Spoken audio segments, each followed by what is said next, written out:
dialysate heater. Substitute के बाजू में substitute heater. Okay. And so that was called dialysate because green, because everything is green, everything is better. Yeah. So that's why dialysate is green always.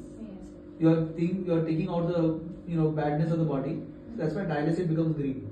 So remember this is like that. Okay. You personally filtrate. You don't any of these machines. You don't really need to remember anything because everything comes on the screen. Okay. Now we have 3 detectors as well. This is the air leak detector. This is the optical detector which you can open like this. Okay. And this is the blood leak detector. So actually in the air leak detector.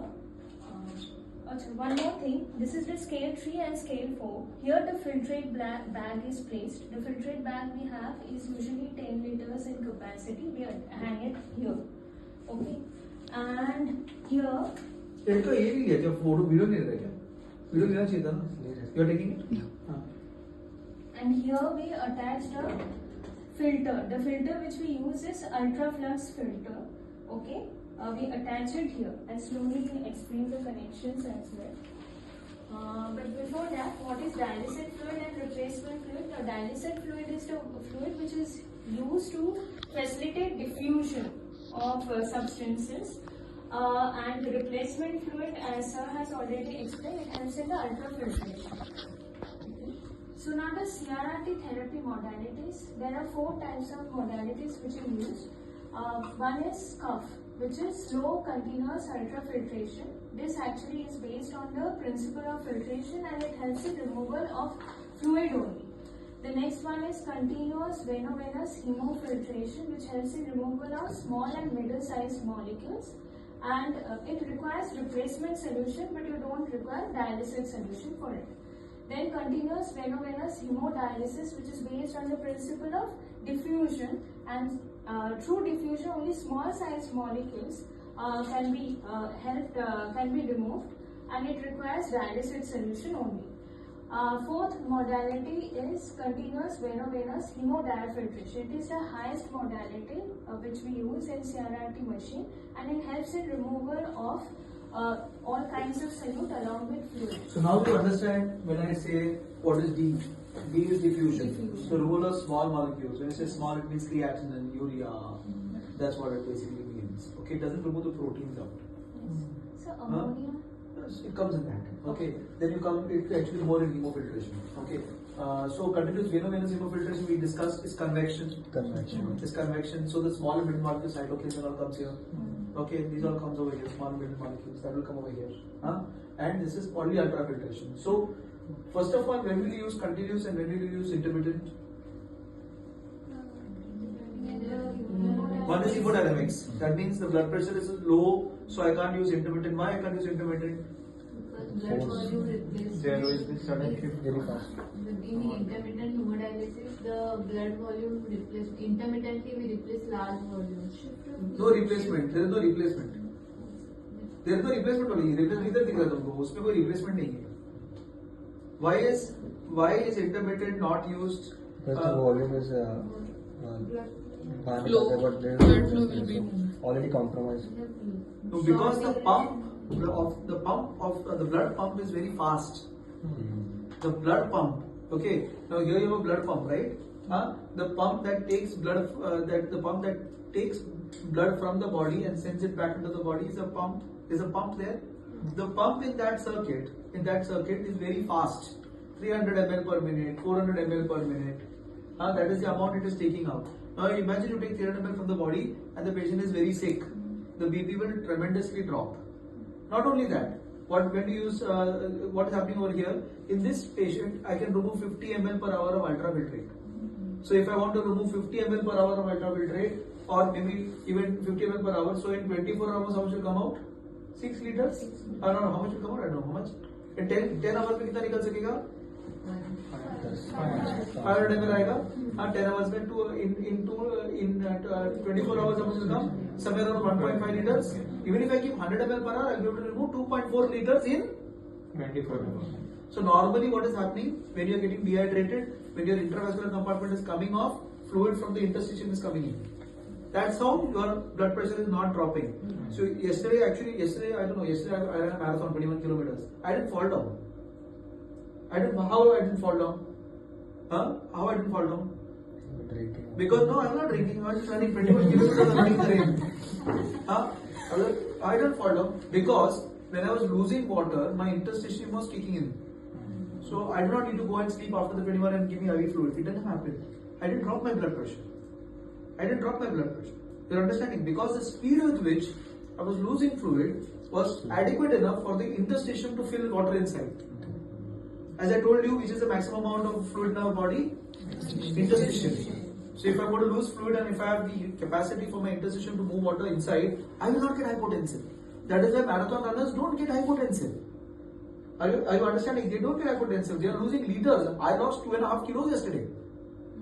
When I ran 21 kilometers, I lost 2.1 kilometers, not 2.5, 2.1 kilometers I lost. Or 2.1 kilos I lost. मैं 2 litre गया मेरे body में से. It's water only, nothing else can go like that. If 2 litre अगर गया तो कहाँ आया 2 litre?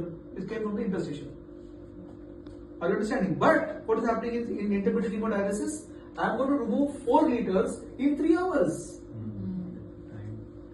The time that I am doing, you have put in a 3 liter. So you are doing that in say 4 hours. That is very fast. Okay, so if I do that ultrafiltrate in 3 liters or in 3 hours or 4 hours, what is going to happen? The patient is going to bound to get hypotensive, which is not the case in this case. In this case, हम क्या कर रहे हैं? 50 ml per hour, 100 ml per hour. So धीरे, enough and more time for the interstitium to fill in, so that there is no hypotension. Second. No. What more?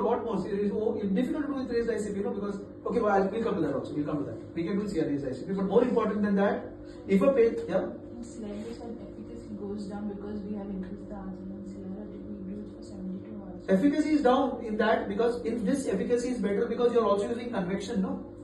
There you are using only dialysis. Only one modality is coming. Only dialysis is coming. But here what is happening? You are also using convection. So the efficiency becomes on the higher side and using for 24 hours. Right? Are you understanding what I'm saying? But say for example you have a patient who comes in with severe hyperkalemia. Is 7.5 is the potassium. But what will you use? Will you use this or will you use dialysis? Why? Because it's fast. Diffusion. We want diffusion there. We want the patient to get that potassium out quickly, otherwise he will die. But it is slow, no? Slow diffusion. See, the pump is working at 150 ml per minute. You understand? The dialysis fluid is there, it is zero, but the amount of blood going is lesser than what you can do in intermittent hemodialysis. 300, 400 दे सकता हूँ मैं उसमें. समझ में आ रहा है? तो फट करके पोटेशियम वाला निकल जाएगा. Are you understanding? So obviously it is a modality which I cannot say that I will not use. I can use for hyperkalemia. That is the best modality I can use. Okay. Other way around, you have a patient with severe LV failure, and now my Lasix is there, but only 100 ml आ रहा है. If I am giving Lasix 500 ml निकलना चाहिए. Patient severe LV failure में है. मेरे को उसमें से खाली पानी निकालने का है. पेशेंट LV फेलियर में है, मेरे को खाली पानी निकालना है. Lasix में खाली 50-60 ml आ रहा है, तो मैं उसका स्टफ करूं. मैंने उसको बाईफाई पे रखा है, लेकिन 24 घंटे में मैंने 4 लीटर निकाल दिया. पेशेंट ठीक हो जाएगा ना. 24 घंटा है पेशेंट को, इंटरस्टिशन से भरेगा. It will fill from the interstitium. Patient का बीपी ड्रॉप नहीं होगा. 24 घंटे में 4 लीटर निकाल दूंगा. 4 लीटर नेगेटिव हो जाएगा. सो आई कैन यूज स्कफ in those cases. Are you understanding? So when you use intermittent and when you use this, so similarly what she said, ICP. Now what is going to happen with raised ICP? So what is going to happen with raised ICP is, say you have a dialysate and you are going to do intermittent hemodialysis. There can be severe electrolyte shifts. Potassium and sodium can severely change. अगर तुम्हारा sodium potassium उधर 140 है, तुम्हारा डायलिसिट का sodium 130 है, वो 132 पे जल्दी आ जाएगा. The severe electrolyte shifts in a patient who are raised ICP can cause problems over there. Severe electrolyte shifts जब भी होगा. समझ में आ रहा है? यूरिया भी बहुत जल्दी निकल रहा है. Urea is after all osmosis ना. अपना 2 into sodium plus BUN upon creatinine both है ना. BUN upon 6 plus 7 creatinine upon 7 जो अपने equation उसमें osmolarity urea is there. You are getting off the urea fast. So there can be drop in blood pressure and things like that can occur. Are you understanding? But for raised ICP, what will happen? If you go to use this, you got to do it very slowly. The potassium is going slowly out, the sodium is changing slowly. So you have enough and more time for the brain to adjust. So the raised ICP patients will do much better when you are actually doing it through CRT. समझ में आ रहा है? हाँ? Yeah. This is anticoagulation. We use heparin. We can also use citrate. Now, what heparin, the mechanism of action is used, like it acts by binding to antithrombin 3, and thus it inactivates the factors 2, 9, 10, 12, 13, 11, 13. Half-life of heparin is 60 to 90 minutes. It is metabolized through the liver and excreted by kidney. That is why, so there are a few things that you can understand by these things. The first thing you can understand over here is, if you have the PTT to be prolonged, that means it's either a heparin effect or there is antithrombin 3 deficiency. Either it's a heparin effect or there is antithrombin 3 deficiency. Clear on this? It is either a heparin effect or it is antithrombin 3 deficiency. So in the event that APTT is prolonged, okay, and there is antithrombin 3 deficiency and the APTT is not coming down, okay, APTT is not, it's a heparin effect. I've given protamine, it's not coming down, it's going to give plasma. Plasma contains antithrombin 3. You understand? It will probably get it up. Antithrombin 3. The second thing is your half-life is 60 minutes. So 4 times the half-life is the effect. Drug. To PTT, you do every 4 hourly. You understand? So every 4 hourly you are doing PTT over here. And that's why monitoring by APTT and not by INR, because the INR monitors only factor 2. INR monitors only factor 2. We want the 2, 9, 10, 11 and 12. Clear with this? But there are certain monitoring has to be done by APTT every 4 hours. We have to see that. But there are certain side effects. One is bleeding. It causes bleeding. So every patient has to be evaluated for it. Next is heparin-induced thrombocytopenia. So heparin binds with platelet factor 4 and may cause thrombocytopenia. It usually occurs in 48 hours. And next is heparin resistance. So what is it? Once more. Sir, it binds to platelet factor 4 and antibody and forms complexes and can cause thrombocytopenia. So how do these patients present? Sir, there is usually thrombocytopenia, but it occurs after 48 hours. That is sort of type 1 type. There's a HIT score. Can somebody read out the HIT score? HIT score. Please read it out. Tissue thrombosis.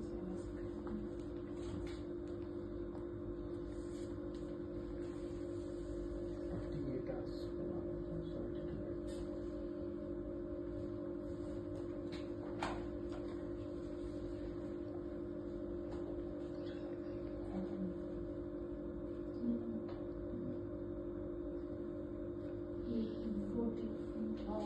Category thrombocytopenia, 2 points if more than 50% of fall or nadir more than 20 into 10 raised to that is 2 points. If it is 30 to 50% of fall, then it is 1 point, and less than 30% fall, it is 0. Timing of the decrease in platelet count, 2 points if days 5 to 10 or less than equal to day 1 with recent heparin past 30 days. 1 point if more than 10 days or timing unclear or less than 1 day, or if heparin exposure within past 30 to 100 days, and 0 point if it is less than 4 days. Heparin resistance is more than More than 35 in a whole day, but you can't wait for the whole day, no? Yes. If you wait for the whole day, and then by that time the filter will get plotted. So Because 25 international units per kg kilogram per hour. If you reach that, now you start thinking about heparin resistance. You start thinking. So why could that occur? because of antithrombin deficiency. Antithrombin 3 deficiency, but antithrombin deficiency, okay, very difficult to diagnose antithrombin 3 deficiency because you have to send antithrombin 3 levels. Do you do antithrombin 3 levels? Yes, there are research labs that done it. Some labs also do antithrombin 3 karte hain. So you can do, but it takes time for it to come back. Then what is the other reasons for it? The other reason would be all these things increasing, no? Fibrinogen increasing, all these things increasing. You understand? If the fibrinogen is going up very high, like in DIC. In DIC what is going to happen? Fibrinogen levels are going haywire, going down, going up. ऐसा सब हो रहा है ना इसमें. बहुत सारा coagulation हो रहा है. So obviously there are a lot of other issues that are occurring. So that time also this can or nephrotic syndrome for that matter. Okay, nephrotic syndrome with them going to be antithrombin 3 are going to go and get lost. So nephrotic syndrome, cirrhosis, there is no production of coagulation factors itself. So heparin per se can go show resistance at all these times. So what is the treatment for this? Give plasma. So that is not possible in CRRT machine, right? So what do you do in heparin resistance? You increase the dose. It's as simple as that. You increase the dose and see whether it works. Okay, go up on the dose, go to 50 international units per kilogram per hour and see whether it works. If it doesn't work, then you convert from heparin to some other form of anticoagulation, like citrate or like ergotamine or bivalirudin. Okay? Alright, yeah. Next, another modality, form of anticoagulation is citrate, which is basically a chelating agent. It irreversibly binds with ionized calcium, thus making it unavailable for clotting process. Now, rate of citrate is usually started from 180 milliliter per hour, and titration is done as per blood flow and also the ionized calcium. We have an entire chart in our ICU which helps in the monitoring of this citrate levels. Now, the objective is to maintain ionized calcium at a rate of 0.25 to 0.4 millimoles per liter. Now, side effects is citrate is metabolized by liver, so there is more chance of like if we don't monitor it properly, it can lead to intoxication. So there is a way to identify citrate intoxication. We have to measure the ratio of total calcium and ionized calcium. If the ratio of total calcium is to ionized calcium is more than 2.5, we have to suspect citrate toxicity. Next, it can cause metabolic alkalosis because citrate is converted into bicarb In the liver. And thus it can precipitate metabolic alkalosis. So it may also cause high anion gap metabolic acidosis. But first it is metabolic alkalosis, more common. Yes, this one is more common. Now, citrate, because since it also can cause hyponatremia, and it can, of course, since it combines with calcium, it causes hypocalcemia. So when you're using citrate, citrate can be used in two methods. One is called regional citrate anticoagulation, and other is anti-citrate anticoagulation. Now when I say regional is what you've mentioned here. So what is happening is, my filter is here. I want to prevent the filter from clotting. I want to prevent this filter from clotting. That is my entire thing. How do I know the filter is clotting? By looking at something called TMP here. There will be pressure called as T, transmembrane pressure. Okay, that membrane pressure is going up means my filter is clotting. Okay, so I have a filter over here. What I want to do is the arterial blood is coming from here, from the artery, and then from here it is going back into the vein. So this is the area that I want to anticoagulate. Okay, so what am I doing? I am taking blood from some area from here. Okay, I am looking at the citrate, looking at the calcium there, and meanwhile I am the citrate is coming from here over here, and then by the citrate is coming from here, the calcium is moving out. So I need to see the calcium of the body. So I am sending calcium from here. So I can send the calcium either from here or from the body. Understand? So that is why I am sending citrate from here. I am collecting the calcium from here, and then calcium from the body. So I am giving calcium as per the body and giving citrate as per how much calcium is coming here. You're understanding, no? So the thing is, then why we have ionized calcium so common in our body? Why the blood doesn't clot? Because we don't have it excessively. Our clotting system is very intelligently built in such a way that it has to first activate 12, 10, 12, 5. The cofactor for all this is calcium. The cofactor is calcium. Cofactor, but you need these factors first to come into place. You should have an endothelial break, and then tissue factor should come and sit, and then tissue factor will activate the rest of the system of coagulation 12, 11, 10, 10, 5, 4, 3, 2, 3, 2, 1, 2, 1, and all these 2 and all these things. You want to point? Calcium is just the cofactor in the middle. So that happens in vitro. What? When the blood is out. When the blood is out, Yes, it can clot because of the there's a filter.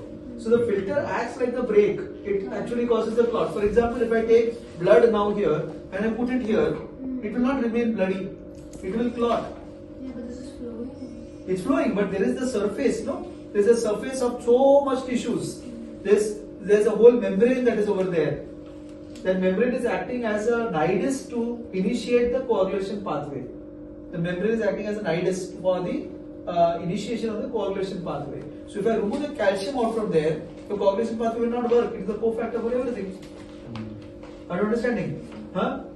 You understand? So I am giving citrate just before the pump So then the entire calcium gets taken up, and then I am looking at my so the citrate rate is dependent on the pre-pump calcium.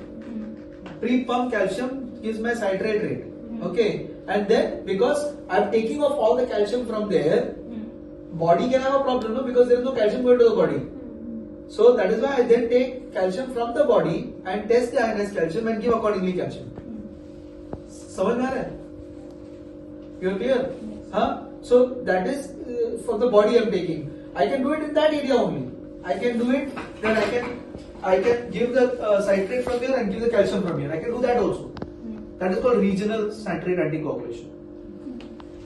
You are understanding? I give citrate here. The calcium moves out from here, but when it comes here, I again check it and I give the calcium. So there are filtration machines which have got something called a citrate pump only. They've got a citrate pump also. So apart from this, there will be one more pump, which is the citrate pump. So you put the citrate syringe over there, and the calcium, it will take it and accordingly give it. You don't have to think. So that element of doubt is only out. Element of problems that might occur when you are actually calculating is out. So they come with something called CICA pump. CICA pump, citrate calcium pump. Okay, clear? So where will I use citrate and where will I use heparin? So heparin we can use in all cases, but we have to exclude bleeding patients. So any patient who is bleeding, any patient who is hate, I can't use Or heparin. DIC. DIC I can't use. So what is also the benefit of using citrate? No, citrate, there is two other problems also as we go into this. So when I'm using citrate, I will be putting the citrate here, I told you. And what is the rate of putting? 180. So what is going to happen here in the blood? You are diluting the blood. You are diluting the blood so much that you are putting 180 ml into this. When you dilute the blood, the dialysate will not be efficient. Yes. Are you understanding? I have diluted the blood right here.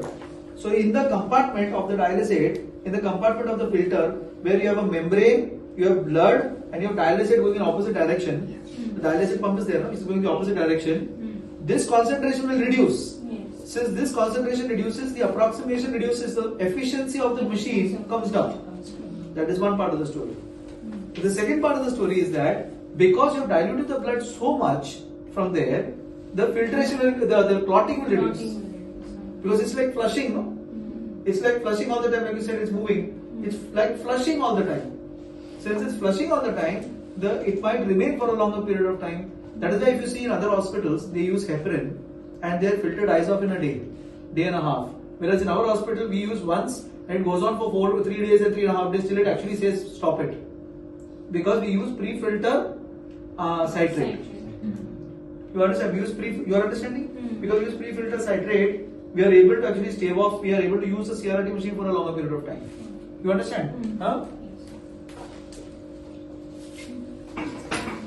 And citrate we cannot use in cases of hepatic failure because it is metabolized through the liver. And that's why it will cause acidosis rather than actually acidosis. Okay? Citrate toxicity. So those who form metabolic acid. Sorry? Metabolic acidosis, severe acidosis. But if the liver is working, it's okay. As long as the liver is working, it's fine. So in cases of liver failure, it can cause metabolic acidosis. Yeah. So that then what we use then? For liver failure, that's all a clinical call. Everything is not white and black. So if you're a liver failure patient, I might use maybe regional heparin. I can use regional heparin. I can give heparin and take protamine on the other side. Just like हम जैसे बोल रहे हैं heparin, CICA बोल रहा है. I can use regional citrate for anticoagulation. Instead of taking calcium from the body, I will put calcium at the end. Or I can put heparin and take protamine at the end. I can do anything that I want. It all depends on how you want to take it. So actually in some places it is written that in DIC patients where we cannot use heparin and when there is hepatic insufficiency also we cannot use citrate. So we can use normal saline. So flushing. So they flush. So that is what I write in the paper sometimes. No? You've seen me writing in the paper. Every 2 hours give 100 ml flush. I've written that in the paper. Many times when I do CRT, I write that based on that only.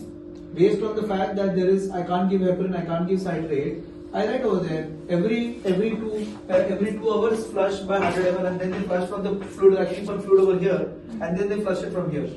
You've seen that? Huh? So now how to start actually? We have to press the start button here. Okay, let us stop today. It's 12:30. I have to work.